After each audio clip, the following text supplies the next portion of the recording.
இப்ராஹிம் அலைஹிஸ்ஸலாம் அவருடைய மார்க்கத்தில் இருக்கிறோம் என்று சொன்னால் இந்த தீமைக்கு எதிராக நீங்கள் புரட்சி செய்யுங்கள், போர்க்குரல் கொடுங்கள். ஏண்டாய் பாவி, உன்னுடைய பிள்ளையை ஏண்டா இப்படி செய்தாய் என்று கேட்கின்ற பொழுது எனக்கு தேவை ஆண்மகன், பெண் பிள்ளை தேவையில்லை என்று சொல்கின்றான் என்று சொன்னால் இப்ராஹிம் அலைஹிஸ்ஸலாம் அவருடைய மார்க்கம் இன்னும் வரவில்லை. அருமை சகோதரர்களே, இந்த ஸைத் இப்னு அம்ர் இப்னு நுஃபைல் இப்ராஹிம் அலைஹிஸ்ஸலாம் அவருடைய மார்க்கத்தில் இருந்தார் என்று சொல்கின்றோமே, அவர் என்ன காரியத்தை சாதித்திருக்கிறார் என்பதையும் நாம் தெரிந்து கொள்ள வேண்டும். அவர் அன்றைக்கு அரபு காலத்தில் இதா புஷ்ரா அஹதுகும் பில் உன்ஸா தல்ல வஜூஹு முஸ்வத்தா, பெண் குழந்தை பிறந்திருக்கிறது என்று நன்மாராயம் சொல்லப்பட்டால் அவனுடைய முகம் கருத்து போய்விடும். அவன் தன்னுடைய அந்த செய்தியை கேட்டுவிட்டு சமுதாயத்தை விட்டு ஓடி ஒளிந்து கொள்ள நினைக்கின்றான். அவன் சிந்திக்கின்றான், கேவலத்தோடு இந்த பொம்பளை பிள்ளையை வச்சு வாழ்றதா அல்லது மண்ணில் போட்டு புதைப்பதா என்று சிந்திக்கின்றான். அல்லாஹ் சொல்கின்றானே, அந்த சமூகத்தில் இவர் செய்த காரியம் என்ன தெரியுமா? குழந்தையை புதைக்காதரா, என்னிடத்தில் கொடுத்து விடு என்று தத்தெடுத்து அந்த குழந்தையை வளர்க்கக்கூடியவர்களாக ஆகியிருந்தார்கள். புதைக்கப்படக்கூடிய குழந்தையை வாழ வைப்பவராக இருந்தார் என்று புகாரியில் வருகின்றது. இளைஞர்களே, இன்றைக்கு பெண் குழந்தைகள் அடுக்கடுக்காக கொல்லப்படுகின்றார்கள். இஸ்லாமிய சமுதாயத்தில் இப்படிப்பட்ட ஒரு சாபக்கேடா, இப்படிப்பட்ட ஒரு வேதனை கூத்தா என்று கண்கலங்காமல் இருந்ததில்லை. அருமை சகோதரர்களே, இதற்கு காரணம் என்ன கேட்கின்றேன் உங்களிடத்தில். இந்த தீமையை தடுப்பது யாருடைய கடமை? இளைஞர்களே, இந்த ஒரு பணியை நீங்கள் கையில் எடுங்கள். இங்கு உள்ள ஆலிம்கள் இன்றைக்கு என்ன செய்து கொண்டிருக்கின்றார்கள் என்றால், சட்டமன்ற தொகுதியினுடைய எம்எல்ஏ வீட்டில் ஒரு கல்யாணம், ஆடம்பர கல்யாணம் என்பதற்காக வேண்டி அங்கு போய் போட்டோக்களுக்கு போஸ் கொடுக்கக்கூடிய மாலங்கட்ட தலைவர்களை நாம் பார்த்து கொண்டிருக்கின்றோம். இந்த பெருநாள் நபி இப்ராஹிம் அலைஹிஸ்ஸலாம் அவர்களை மையமாக வைத்து கொண்டாடப்படக்கூடிய பெருநாளாகும். நபி இப்ராஹிம் அலைஹிஸ்ஸலாம் அவர்களை நாம் எந்த ஒரு கட்டத்திலையும் மறக்க முடியாது. அல்லாஹ் திருக்குர்ஆனில் சொல்கின்றான், சும்மா வஹைனா இலைக்க அனித்தபை மில்லத்தை இப்ராஹிமா ஹனீஃபா, நாம் உங்களுக்கு கட்டளை இடுகின்றோம், நீங்கள் இப்ராஹிம் அலைஹிஸ்ஸலாம் அவர்களுடைய மார்க்கத்தை பின்பற்ற வேண்டும். ஹனீஃபன், ஹனீஃபாவாக இருந்து நீங்கள் பின்பற்ற வேண்டும்.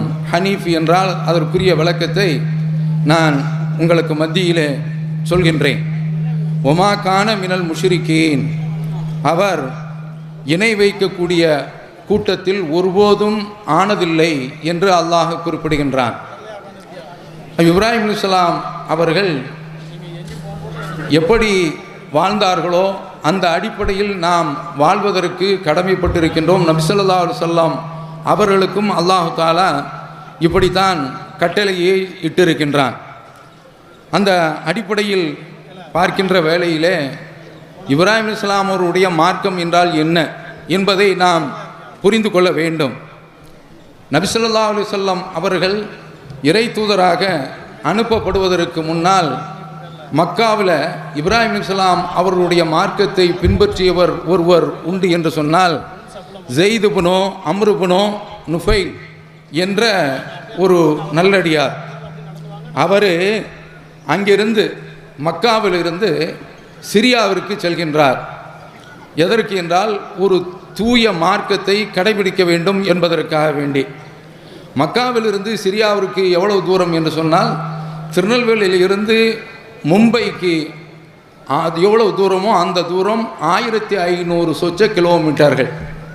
அவ்வளவு தூரம் அன்றைய காலத்தில் அவர் ஒட்டகத்தில் பயணம் மேற்கொண்டு செல்கின்றார். சென்று அங்கு ஒரு யூத ஆலிமை சந்திக்கின்றார். சந்தித்து அவரிடத்தில் சொல்கின்றார், இன்னில் அல்லியாலான் அந்நதீன தீனக்கும், நான் உங்களுடைய மார்க்கத்தை கடைபிடிக்க விரும்புகின்றேன் என்று சொல்கின்ற பொழுது அந்த யூத மார்க்க அறிஞர் உண்மையை போட்டு உடைத்து விடுகின்றார்.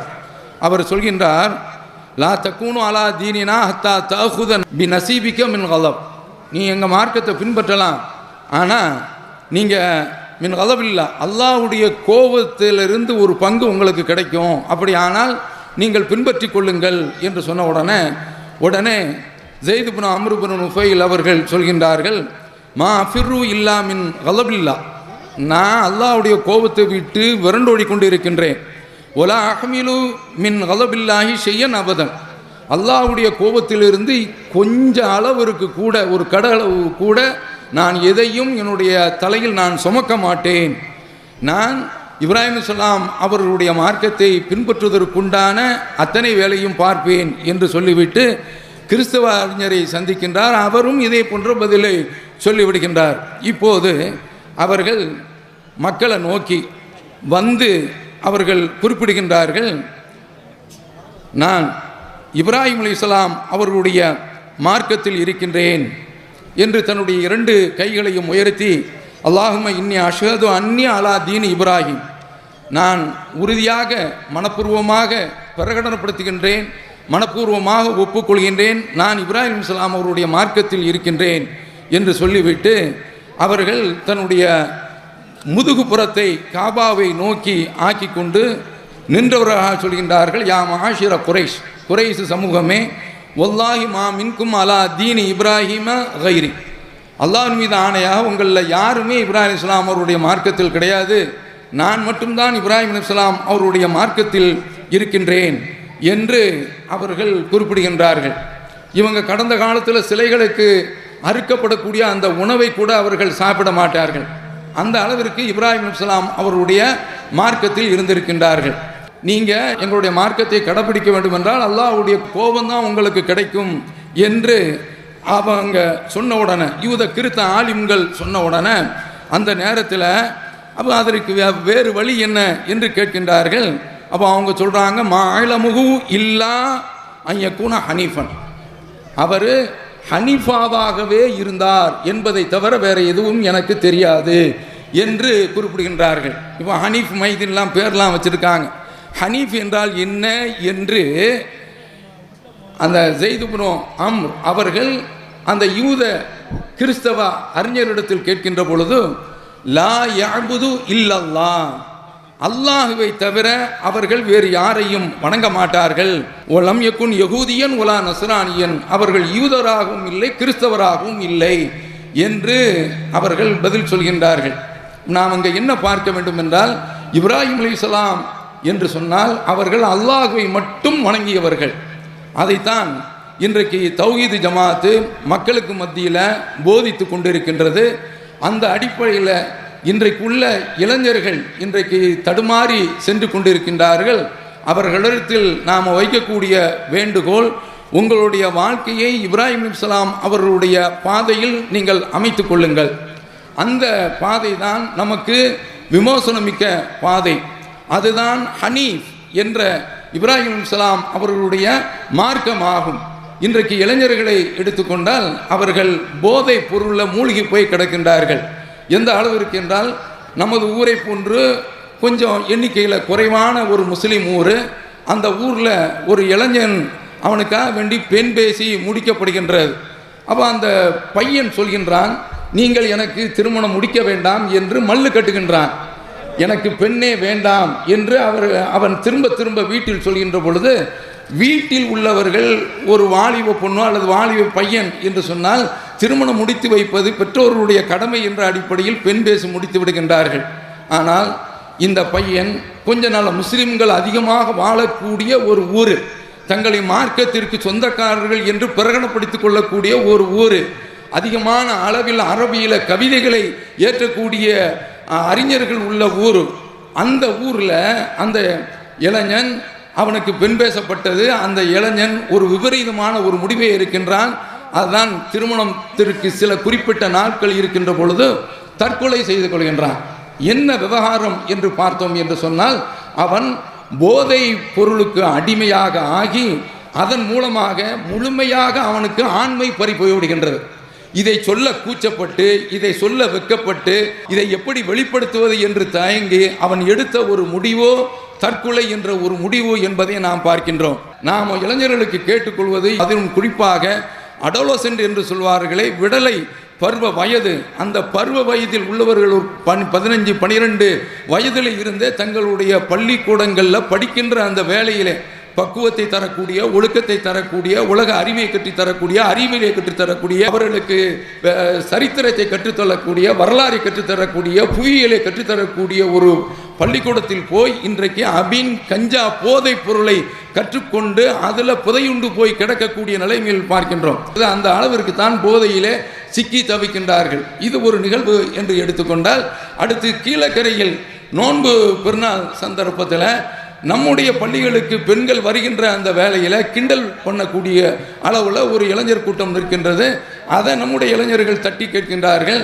அப்படி தட்டி கேட்கின்ற பொழுது ஓடி விடுகின்றார்கள். ஒரே ஒரு பைக்கு மட்டும் பள்ளிவாசலில் கிடைக்கின்றது. பள்ளிவாசலில் உள்ள நம்முடைய ஜமாத்தில் உள்ள இளைஞர்கள் பொறுப்பாளர்கள் அந்த வாகனத்தை பூட்டி போட்டு வைக்கின்றார்கள். காலையில் சகர் நேரத்தில் அந்த கூட்டம் வருகின்றது. வண்டியை கொடு என்று ஒருவன் மட்டும் துணிச்சலாக வந்து நின்று கேட்கின்றான். யார் சம்பந்தப்பட்டவர்களோ அவங்கள வர சொல்லு, வந்தால்தான் வண்டி தருவோம் என்று சொல்கின்ற பொழுது அவனுக்கு தோதுவாக அவனுக்கு உதவி செய்யக்கூடிய வகையில் ஒரு கூட்டம், ஒரு கும்பல் வருகின்றது. அருவாளை எடுக்கிறாங்க, கத்தியை எடுக்கிறாங்க. ஒரு பையனை பிடித்து, ஒரு இளைஞனை பிடித்து தௌஹீத் ஜமாத்தில் நிர்வாகியாக இருக்கக்கூடியவன் கண்டமணிக்கு விட்டுறாங்க. இறைவனுடைய அருளால் அந்த பையனுடைய உடலுக்கு அல்லாஹ் தஆலா மிகப்பெரிய அளவில் ஒரு ஆபத்தை வச்சிருந்தாலும் உயிருக்கு ஆபத்து இல்லாத அளவுக்கு ஆக்கி வைத்து விடுகின்றான். தொடையில் ஒரு வெட்டு, தொடையில் தான் இதயத்திற்கு செல்லக்கூடிய ஒரு நரம்போ, அந்த நரம்பில் வெட்டுப்பட்டு இரத்தம் மானாங்கடியுமாக ஓடி விடுகின்றார். உயிருக்கு ஆபத்து. ராமநாதபுரம் மருத்துவமனைக்கு எடுத்து செல்கின்றார்கள். முதல் உதவி செய்துவிட்டு அங்கிருந்து மதுரைக்கு கொண்டு வந்து தனியார் சேர்க்கின்ற பொழுது ரொம்ப கிரிட்டிக்கல் ஸ்டேஜ், எப்படி பிழைப்பார் என்று சொல்ல முடியாது என்று இன்டென்சிவ் கேரில் அவர் ஐசியூவில் வச்சு இறைவனுடைய அருளால் அவர் அங்கிருந்து உயிர் பெற்று மீண்டும் வருகின்றார். அப்போ இந்த அளவிற்கு சமூகத்தில் இளைஞர்கள் இந்த மோசமான ஒரு பாதையை, போதை பழக்கத்திற்கு அவர்கள் இன்றைக்கு அடிமையாகி கிடக்கின்றார்கள். அதை மீட்கக்கூடிய வகையில் ஒட்டுமொத்த சமுதாயத்தில் உள்ள இளைஞர்களும் என்ன நினைக்கின்றார்கள், நாம் உண்டு நமது பாடு உண்டு என்று அவர்கள் இருந்து விடுகின்றார்கள். அப்படி இருப்பது அல்ல ஒரு இளைஞனுடைய வேலை. அவங்க சொல்றாங்க, திருக்குரானில் வருகின்றது, சிலைக்கு எந்த ஒரு சக்தியும் இல்லை என்பதை உணர்த்துகின்றார்கள். காலு சமீனா பதை எதுக்குருகும், நாங்கள் ஒரு இளைஞனை கேள்விப்பட்டிருக்கின்றோம். யுகாலு லஹு இப்ராஹிம், அவருக்கு பேரு இப்ராஹிம் என்று சொல்லப்படும். எதுக்குருகும், அவர்தான் இந்த சிலைகளை விமர்சிப்பார் என்று சொல்கின்ற பொழுது காலு ஃபாது பிஹா அலா அய்யுன்னாஸ், அவரை கொண்டு வாங்கப்பா ஊர் பஞ்சாயத்திற்கு முன்னாலே என்று கொண்டு வருகின்ற பொழுது அந்த சந்தர்ப்பத்தில் அந்த இளைஞர்கிட்ட கேட்கின்ற அந்த வேளையில் அவர்கள் அந்த மக்களை நோக்கி சொல்லக்கூடிய வார்த்தை என்ன தெரியுமா? காலா அஃபதஅபுதூன மின் தூனில்லாஹி மாலா யன்ஃபவுக்கும் ஷையன் வலா யதுர்ருக்கும், உங்களுக்கு எந்த ஒரு நன்மையும் கடுகளவுக்கு செய்யாத, கடுகளவுக்கு தீங்கும் இழைக்க முடியாத கடவுள்களையா நீங்கள் வணங்கி கொண்டிருக்கின்றீர்கள்? உஃபில்லக்கும் ஒமா தஅபுதூன மின் தூனில்லாஹ், அல்லாஹ் விட்டு வணங்கக்கூடிய உங்களுடைய இந்த தெய்வலுக்கும் சி மானக்கேடு என்று சொல்கின்ற பொழுது கால ஹர்ரிகூஹு, அவரை தீயிலிட்டு கொளுத்துங்கள். வன்சுரு ஆலிகத்துக்கும் இன்குந்தும் ஃபாயிலீன், நீங்கள் உங்களுடைய கடவுளுக்கு உதவி செய்ய வேண்டும் என்றால் இந்த காரியத்தை நீங்கள் செய்யுங்கள் என்று சொல்கின்ற பொழுது அவர்கள் தீயிலே தூக்கி எறியப்படுகின்றார்கள். வசனம் எழுதியிருப்பார்கள், தென்றல் எங்களை தீண்டியதில்லை, ஆனால் நாங்கள் தீயை தாண்டி இருக்கிறோம் என்று சொல்வார்கள். இந்த திருமகனார் தீயிலேயே குளித்திருக்கின்றார். குன்னாயானு கூனி பர்தன் ஓ சலாமன் அலா இப்ராஹிம், நாம் சொன்னோம் இப்ராஹிமுக்கு நெருப்பே நீ இதமளிக்கக்கூடிய ஒரு பசுஞ்சோலையாக மாறிவிடு என்று நாம் நெருப்புக்கு கட்டளையிட்டோம் என்று அல்லாஹ் சொல்கின்றானே. இந்த வசனம் சாதாரணமான வசனம் கிடையாது. இன்றைக்கு இந்தியாவில் ஜெய் ஸ்ரீராம் என்று சொல்லி முஸ்லிம்களை அடித்து கொள்ளக்கூடிய ஒரு நிலையை நாம் சந்தித்துக் கொண்டிருக்கின்றோம் இப்படிப்பட்ட ஒரு காலத்தில். அதே போல முஸ்லிம்களுக்கு மத்தியிலே முஹையத்தீன் என்று நீங்கள் வணங்காதீர்கள் என்று சொல்கின்ற பொழுது சமுதாய மக்களாலேயே நாம் ஒதுக்கி வைக்கப்படுகின்றோம், ஊர் நீக்கி வைக்கப்படுகின்றோம். ஜனாசா தொழுது அடக்கம் செய்வதற்கு கூட உரிமை இல்லை என்ற அளவிற்கு நம் மீது இன்றைக்கு அதிகமான முறையில் காட்டு தருவார்கள் கட்டவிழ்த்து விடப்படுகின்றன. இதையெல்லாம் சந்தித்துக் கொண்டிருக்கக்கூடிய அந்த வேளையிலே இந்த இளைஞரை நீங்கள் ரோல் மாடலாக கொள்ள வேண்டும்.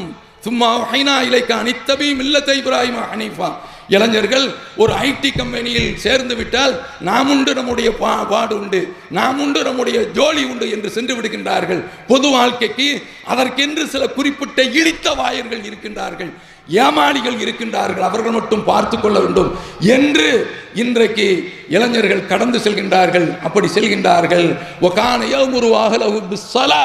இஸ்மாயில் அலைஹிஸ்ஸலாம் அவர்களை பற்றி சொல்கின்ற பொழுது அவர்கள் தன்னுடைய குடும்பத்தை தொழுகையை கொண்டு ஏவக்கூடியவர்களாக இருந்தார்கள் என்று அல்லாஹ் இந்த திருமகனுடைய மகனான இஸ்மாயில் அலைஹிஸ்ஸலாம் அவர்களை பற்றி சொல்கின்றானே. அப்படிப்பட்ட இளைஞர்கள் போன்று நீங்கள் வாருங்கள் என்று இந்த நேரத்தில் உங்களிடத்தில் நான் கேட்டுக்கொள்கின்றேன். அருமை சகோதரர்களே, இந்த ஸைத் இப்னு அம்ர் இப்னு நுஃபைல் இப்ராஹிம் அலைஹிஸ்ஸலாம் அவருடைய மார்க்கத்தில் இருந்தார் என்று சொல்கின்றோமே, அவர் என்ன காரியத்தை சாதித்திருக்கிறார் என்பதையும் நாம் தெரிந்து கொள்ள வேண்டும். அவர் அன்றைக்கு ஆரம்ப காலத்தில் இதா புஷ்ரா அஹதுகும் பில் உன்சா வல்ல வஜூஹு முஸ்வத்தா, பெண் குழந்தை பிறந்திருக்கிறது என்று நன்மாராயம் சொல்லப்பட்டால் அவனுடைய முகம் கருத்து போய்விடும். யதவாராமின் சூயி மா புஷ்ர பிஹி, அவன் தன்னுடைய அந்த செய்தியை கேட்டுவிட்டு சமுதாயத்தை விட்டு ஓடி ஒளிந்து கொள்ள நினைக்கின்றான். அவன் சிந்திக்கின்றான், இந்த குழந்தையை வச்சு வாழ்றதா, அயும்சிகுஹு அலா ஹூன் அம் யதுஸ்ஸுஹு ஃபித்துராப், கேவலத்தோடு இந்த பொம்பளை பிள்ளையை வச்சு வாழ்றதா அல்லது மண்ணில் போட்டு புதைப்பதா என்று சிந்திக்கின்றான். அல்லாஹ் சொல்கின்றானே, அந்த சமூகத்தில் இவர் செய்த காரியம் என்ன தெரியுமா? குழந்தையை புதைக்காதரா, என்னிடத்தில் கொடுத்து விடு என்று தத்தெடுத்து அந்த குழந்தையை வளர்க்கக்கூடியவர்களாக ஆகியிருந்தார்கள். புதைக்கப்படக்கூடிய குழந்தையை வாழ வைப்பவராக இருந்தார் என்று புகாரியில் வருகின்றது. வாங்கி வளர்ப்பாங்களாம்.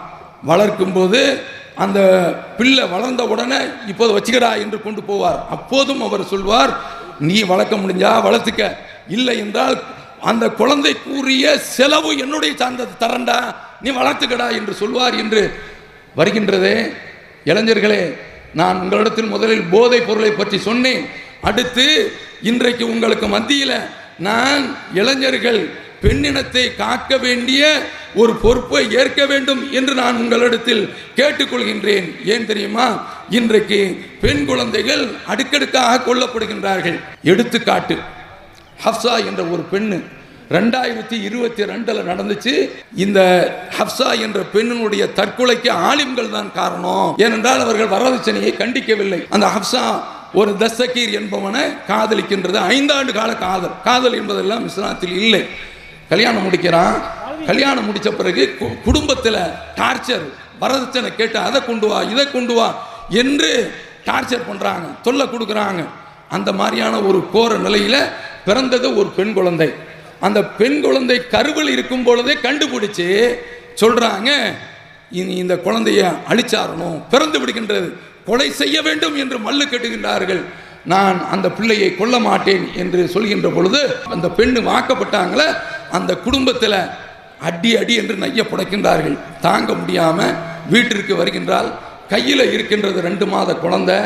எக்ஸ்ட்ரீம் ஸ்டப்பு என்று சொல்வார்களே, மிக கொடுமையான ஒரு நிலைக்கு அந்த பெண்ணு சென்று விடுகின்றால்.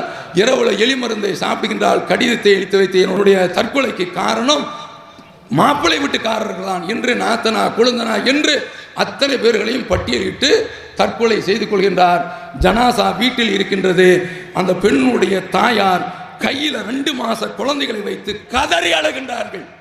பார்ப்பவர்கள், டிவி நிகழ்ச்சியில் பார்த்தவர்கள், இஸ்லாமிய சமுதாயத்தில் இப்படிப்பட்ட ஒரு சாபக்கேடா, இப்படிப்பட்ட ஒரு வேதனை கூத்தா என்று கண்கலங்காமல் இருந்ததில்லை. பெரிய அளவில் அந்த செய்தி வைரலாகினது. அருமை சகோதரர்களே, இதற்கு காரணம் என்ன நினைச்சு பாருங்க. பெண் குழந்தை பிறந்தாலே அது ஒரு துர்ச்சகனம் என்று கருதக்கூடிய அளவில் இன்றைக்கு சமுதாயம் இருக்கின்றது. இளைஞர்களே, இதை சொல்கின்ற பொழுது நான் உங்களுக்கு ஒன்றை உணர்த்துகின்றேன். இந்த கொடுமையை பார்த்து கொண்டு வாழா இருக்க போகின்றீர்களா கேட்கின்றேன் உங்களிடத்தில். இந்த தீமையை தடுப்பது யாருடைய கடமை? இப்ராஹிம் அலைஹிஸ்ஸலாம் அவருடைய மார்க்கத்தில் இருக்கிறோம் என்று சொன்னால் இந்த தீமைக்கு எதிராக நீங்கள் புரட்சி செய்யுங்கள், போர்க்குரல் கொடுங்கள். இன்றைக்கும் பெண் குழந்தை என்று இன்றைக்கு நாங்கள் அந்த பெண் குழந்தைக்காக வேண்டி கொள்கை அடிப்படையில் உள்ள மாப்பிள்ளையை தேடுவதை இன்றைக்கு போராட்ட களமாக இருக்கின்றது. அப்படிப்பட்ட சோதனை இன்றைக்கு, அதாவது நிசா, பெண்கள் இருந்து பிடித்த மணமக்களை நீங்கள் திருமணம் முடித்துக் கொள்ளுங்கள் என்று அல்லாஹ் சொல்கின்றானே, மன பொருத்தமும் வேண்டும். இன்றைக்கு மாப்பிள்ளையை தேடி அலைய வேண்டியிருக்கு, பெண்ணை தேடி அலைய வேண்டிய ஒரு சூழ்நிலையில் தள்ளப்பட்டிருக்கும். அப்படி மாப்பிள்ளை வாக்கப்பட்டு விட்டால் அதுக்கு என்ன பார்க்குறாங்கன்னா, வீட்டில் தாயும் தகப்பனும் தௌஹீதில் இருக்கின்றார்களா என்று பார்க்க வேண்டிய ஒரு நிர்பந்தம் இன்றைக்கு ஏற்படுகின்றது. அப்போ அதனால் இளைஞர்களே, நம்முடைய வீட்டில் வாழ்க்கப்பட்ட அந்த பெண்ணு மனவேதனை படக்கூடாது. அதையெல்லாம் நீங்கள் புரிந்து உங்களுடைய வாழ்க்கையை ஓட்ட வேண்டும். பெண் குழந்தையை பெற்றால் அது அவமான சின்னம் என்று கருதுவது அறியாமை காலத்து பழக்கம் என்று நினைக்கின்றீர்களா? 2012க்கு வாருங்கள். பெங்களூரில் கேஜே ஹல்லி என்ற ஒரு ஹாஸ்பிட்டலில் ஒரு 3 மாத குழந்தை சேர்க்கப்படுகின்றது. அப்படி சேர்க்கப்படக்கூடிய அந்த குழந்தைக்கு என்ன கோளாறு என்று பார்க்கின்ற பொழுது பிரெயினில் காயம், அதை போல கண்ணில் உள்ள ரெட்டினாவில் காயம், இரத்த கசிகின்றது. என்னவென்றால் அந்த பெண்ணுடைய ரிஷ்மா பாணி என்ற அந்த பெண்ணுடைய கணவன் அந்த குழந்தைய சோத்துல தூக்கி அடிச்சிருக்கான். என்ன கொடுமைன்னு பாருங்க. சோத்துல தூக்கி அடிச்சிருக்கான். 3 மாச குழந்தை. அந்த குழந்தைய சிகரெட்டு துண்டுகளால் சுட்டு கரிக்கப்பட்டிருக்கின்றது. நாய் போன்று வாயாலேயே கடித்து குதறிருக்கின்றான். ஏண்டாய் பாவி, இப்படி செய்திருக்கின்றாய், உன்னுடைய பிள்ளையை ஏண்டா இப்படி செய்தாய் என்று கேட்கின்ற பொழுது எனக்கு தேவை ஆண்மகன், பெண் பிள்ளை தேவையில்லை என்று சொல்கின்றான் என்று சொன்னால் இப்ராஹிம் இஸ்லாம் அவருடைய மார்க்கம் இன்னும் வரவில்லை. இளைஞர்களே, இந்த ஒரு பணியை நீங்கள் கையில் எடுங்கள். ஏதோ நாங்கள் ஒரு குறிப்பிட்ட அளவில் உள்ள ஆட்கள் தான் இதுவரைக்கும் கத்திக்கொண்டு இருக்கின்றோம். இங்கு உள்ள ஆலிம்கள் இன்றைக்கு என்ன செய்து கொண்டிருக்கின்றார்கள் என்றால், சட்டமன்ற தொகுதியினுடைய எம்எல்ஏ வீட்டில் ஒரு கல்யாணம், ஆடம்பர கல்யாணம், அதில் உதயநிதி ஸ்டாலின் வருகிறார் என்பதற்காக வேண்டி அங்கு போய் போட்டோக்களுக்கு போஸ் கொடுக்கக்கூடிய ஜமாத் உலமாவுடைய மாலங்கட்ட தலைவர்களை நாம் பார்த்து கொண்டிருக்கின்றோம். அருமை சகோதரர்களே, இதுவும் ஆந்திர மாநிலத்தில் நடந்தது. அதை போன்று இந்த அஃப்ரினி என்ற சம்பவம் பெங்களூரில் கர்நாடகாவில் நடந்தது. இந்த இப்போது நான் சொல்கின்றேன், அது என்ன தெரியுமா? ஒரு தண்டை போய் குறி கேட்குறான், எனக்கு 3 குழந்தை இது வரைக்கும் பெண் குழந்தை என்று சொல்லும்போது உனக்கு 7வது தான் ஆண் குழந்தை அப்படின்ட்டான். 3வது 2 குழந்தையை தவிர்த்து 3வது குழந்தை என்ன ஆச்சுன்னு தெரியல. 4வது குழந்தைய ஃபோர்ஸ்ஃபுல்லாக கருக்கலைப்பு செய்கின்றான். 5வது குழந்தைய, இதெல்லாம் ஆங்கில இதழ்களில் வந்ததை டெலிகிராஃப் என்ற கல்கட்டாவிலிருந்து வரக்கூடிய அந்த ஏட்டில் இருந்து நான் எடுத்து சொல்கின்றேன். இது பத்திரிகையிலும் எழுதப்பட்டிருக்கின்றது. 4வது குழந்தை கலைக்கப்படுகின்றது, 5வது குழந்தை கலைக்கப்படுகின்றது, 6வது குழந்தை கலைக்கப்படுகின்றது. 7வது குழந்தை என்னவென்று பார்க்கின்ற பொழுது இன்றைக்கு தான் ஸ்கேன் வந்து விட்டது, பார்க்கின்றார்கள், கண்டுபிடிக்கின்றார்கள், பெண் என்று தெரிந்து விட்டது. என்ன நடக்கின்றது தெரியுமா? அந்த பெண்ணை ஒரு பக்கம் மாமனாரி, இன்னொரு பக்கம் மாப்பிள்ளையுடைய தம்பி பிடித்து கொண்டு, அவன் வெல்டர், அதனால் ராடை வச்சே வயிற்றில் அடிக்கிறான். என்னங்க கொடுமை! அவனுக்கு தேவை ஆண் குழந்தை, கிடைக்கவில்லை என்பதற்காக வேண்டி கடைசியில் மயங்கி அந்த பெண்ணை ஹாஸ்பிட்டலில் கர்வம் கலந்து போய் வின்றது. சேர்த்தால் சம்பவம் இன்னதான் என்று வெளிச்சத்திற்கு வருகின்றது, வெளி உலகத்திற்கு தெரிகின்றது. அப்படிங்க என்ன பார்க்க வேண்டும் என்று சொன்னால், பெண் குழந்தைகளை கொள்ளுகின்றார்கள். அப்படிப்பட்ட ஒரு அநியாயம் நடந்து கொண்டு இருக்கின்றது. இதில் நாளை வரக்கூடிய ஒரு செய்தியை அல்லாஹ்வை தவிர வேறு யாரும் அறிய முடியாது என்று அல்லாஹ் குர்ஆனில் சொல்லியிருக்கின்ற பொழுது, முஸ்லிம்களுக்கு மத்தியிலே இன்றைக்கு தங்கள் சாலாத்துக்கள், பீறுகள் என்று தாயத்து தட்டம் எழுதுகிறோம் என்று ஒரு கூட்டம் இது போன்று ஜோதிடம் சொல்லிக் கொண்டிருக்கின்றது. இந்த ஜோதிடம் அப்பட்டமான ஒரு பொய். தெரிகிறதா இல்லையா? இதையும் இந்த சமயத்தில் புரிந்து கொள்ள வேண்டும் என்று அடுத்து இன்னொரு செய்தியும் சொல்கின்றேன். இப்போ 2024 18 மாதம் குழந்தை, அந்த குழந்தைய மருத்துவ பரிசோதனைக்கு கொண்டு போனால் மண்டையில் அடித்து, இதே மாதிரி சுவத்திலேயே அடித்து கொண்டிருக்கான். 18 மாத குழந்தை. என்னடா என்று கேட்டால், கருப்பு, அதனால் நான் கொள்றேன் என்று ஆங்கில தமிழ் இதழ்களில் வந்த செய்தியை நான் உங்களுக்கு தெரிவிக்கின்றேன். அப்போ பெண் குழந்தை என்று சொன்னால் கேவலமாக பார்க்கக்கூடிய ஒரு நிலைமை. இறைவனுடைய அருளால் இன்றைக்கு தௌஹீதில் வந்த மக்கள் அவங்களுக்கு பெண் குழந்தை பெறுகின்ற பொழுது never bothered whether it is மேல் சைல்டு ஆர் ஃபீமேல் சைல்டு, அந்த மக்கள் பிறந்திருப்பது ஆண் குழந்தையா பெண் குழந்தையா என்று இன்றைக்கு பாதகத்தை பார்க்கவில்லை, பாகுபாட்டை பார்க்கவில்லை. அவங்க தௌஹீத் ஜமாத் உருவாக்கி வச்சது இப்ராஹிம் இஸ்லாம் அவருடைய மார்க்கத்தை பின்பற்றியதன் காரணத்தினால். நாம் இப்ராஹிம் இஸ்லாம் அவருடைய மார்க்கத்தில் இருக்கிறோம் என்று சொன்னால் பெண் குழந்தைகளை வாழ வைக்க வேண்டும். இன்றைக்கு இந்த திருமணத்தை, இன்றைக்கு அதானி உடைய கல்யாணத்தை நீங்கள் பார்த்தீர்கள் என்று சொன்னால் 1250 கோடி ப்ரீ வெட்டிங் செலிப்ரேஷன் குஜராத்தில் நடந்துச்சு. ஒரு 6 ஃப்ளைட்டுகள் மட்டும் ஜாம் நகரில் வந்து இறங்க வேண்டிய இடத்துல மோடி அரசாங்கம் 140 ஃப்ளைட்டுகள் வந்து இறங்கக்கூடிய அளவில் அந்த ஏற்பட்ட தயார் செய்து கொடுத்து ட்ரம்பினுடைய மகள் வருகின்றால் பெரிய பெரிய விஐபிகள்லாம் வரவழைச்சிருக்கிறான். தௌஹீத் ஜமாத்தில் நாம் விருந்தை நீங்கள் குறைச்சி போடுங்கள் என்று சொன்னால் முகம் சுளிக்கின்றார்கள். நெருங்கிய நண்பர் மட்டுமே ஏன் இப்படிப்பட்ட ஒரு சிஸ்டம் இருக்க வேண்டும் என்று நினைக்கின்றார்கள். அருமை சகோதரர்களே, கேரளாவில் காவல்துறை அஞ்சல் என்ற ஊர், கொல்லம் மாவட்டம், மருந்து கடை, அதில் ஒரு பொருள் காணும். அப்போ அவன் சிசிடிவி ஃபுட்டேஜில் தேடும் பொழுது ஒரு ஆட்டோ ஓட்டுநர் தான் கிடைக்கின்றான். அந்த ரித்தீஷ் என்பது அவனுடைய பேர். அவனை பிடிச்சி அரெஸ்ட் பண்ணுறான். காவல்துறையை வேணும்னா திருடனை பிடிக்கிறதுக்கு வேணும்னா பிடித்தவனை திருடனாக ஆக்குறது இந்தியாவுடைய கொடுமை, குற்றவியல் சட்டத்தினுடைய கொடுமை. அவனை உள்ள தூக்கி போட்டான், கதறி அழுகிறான். அவனுடைய ஆட்டோ சீஸ் செய்யப்படுகின்றது. காவல்துறையில் பறிமுதல் செய்யப்படக்கூடிய வாகனங்கள் நம்முடைய காவல்துறையில் நீங்கள் பார்க்கலாம், துரு பிடிச்சி அது அந்த வழக்கு தீர்வதற்குள்ளாக அந்த காரே அழிந்து போய்விடும். அதனுடைய மோட்டார்கள் எல்லாம் களவாடப்பட்டு விடும். இதே போன்று இவருடைய ஆட்டோவும் அப்படி ஆகின்றது. கடைசியில் என்ன என்று பார்க்கின்ற பொழுது ஒரு 4 வருடம் கடைத்து இன்னொருவன் நான் தான் அந்த திருட்டை செய்து ஒப்புக்கொள்கிறேன் என்று அவன் ஒப்புக்கொள்கின்றான். இவன் வெளியே வருகின்றான். ஆனால் களவாணி என்ற பெயரோடு வருகின்றான். வீட்டை வித்து விடுகின்றான். ஆட்டோவும் போய்விடுகின்றது. வயிற்று கழுவதற்காக வீட்டில் உள்ள ஒவ்வொருவங்களும் ஒவ்வொரு வீடேறி வயிற்றை கழுவுகின்றார்கள். அருமை சகோதரர்களே, இவன் என்ன செய்யறான் தெரியுமா? இதுக்கடுத்து வாழ முடியவில்லை என்று தூக்கில் தொங்கி விடுகின்றான். இதை சொல்வது எதற்கு தெரியுமா? சமூகத்தில் இன்றைக்கு ஒரு டயாலிசிஸ் செய்வதற்காக வேண்டி உதவிக்காக வேண்டி ஏங்கி கொண்டிருக்கக்கூடிய மக்கள் இருக்கின்றார்கள். திருமண வீட்டில் லட்சக்கணக்கில். அதுவும் கொடுமை என்ன தெரியுமா? தௌஹீது கொள்கையில் இருந்து இங்கிருந்து விலகி சென்றவர்கள் 600 களத்திற்கு பெண் வீட்டில் விருந்து வைக்கின்றார்கள் என்றால் இந்த கேடுகட்ட இந்த மோசமான பழக்கத்தை எதிர்த்து போராடுவது ஒவ்வொரு இளைஞனுடைய கடமை. ஆடம்பர திருமணத்திற்கு நீங்கள் முற்றுப்புள்ளி வையுங்கள், சிம்பிளாக நடத்துங்கள். இளைஞர்கள் இன்னும் எத்தனையோ வகையில் பொருளாதாரத்திற்காக வேண்டி காத்திருக்கின்றார்கள். அதனால 3 விஷயங்களை சொல்லியிருக்கின்றேன். 1 போதை, அடுத்து பெண் குழந்தைகள் கொலை, அடுத்து ஆடம்பர திருமணம்.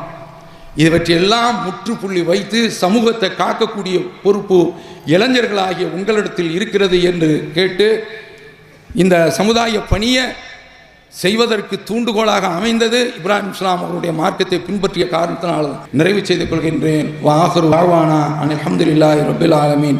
வஸ்ஸலாமு அலைக்கும் வரஹ்மத்துல்லாஹி வபரகாத்துஹு. இஸ்லாம் மற்றும் சமுதாய செய்திகளை அறிந்து கொள்ள தமிழ்நாடு தௌஹீத் ஜமாஅத் யூடியூப் பக்கத்தை உடனடியாக சப்ஸ்கிரைப் செய்து கொள்ளுங்கள். மேலும் பெல் பட்டனையும் கிளிக் செய்து கொள்ளுங்கள்.